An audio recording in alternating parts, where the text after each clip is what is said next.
Cancer দিবস world cancer society বাংলাদেশের পক্ষ থেকে আয়োজিত আজকের এই শোভাযাত্রায় আমরা যে বিষয়টা নিয়ে এই বিষয়টার উপর জোর দিতে চাচ্ছি, এবারের প্রতিপাদ্য হলো ইউনাইটেড বাই ইউনিট, অর্থাৎ প্রত্যেক ক্যান্সার রোগীর আলাদা আলাদা অভিজ্ঞতা আছে, আলাদা আলাদা গল্প আছে, সুখ দুঃখ আনন্দ বেদনা আছে। এই বিষয়গুলোর যে আলাদা আলাদা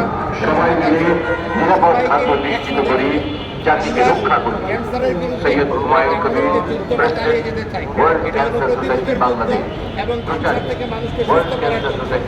আমরা জানি যে ক্যান্সার যদি প্রথম অবস্থায় ধরা পড়ে তাহলে সুস্থ হওয়ার সম্ভাবনা অনেক বেশি।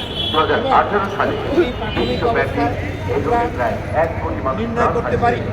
এর বাইরে আমাদের ক্যান্সারকে প্রতিরোধ করতে হবে, এর জন্য জানতে হবে ক্যান্সারের ঝুঁকিগুলো কি, ক্যান্সার থেকে আমরা সুরক্ষা পেতে পারি তার মাধ্যমে এই সমস্ত জিনিস কিছু জিনিস বর্জন করবো, কিছু জিনিস গ্রহণ করবো। এইভাবে আমরা ক্যান্সার ধরে রাখতে পারবো। আমরা আরো পিছনে আসি,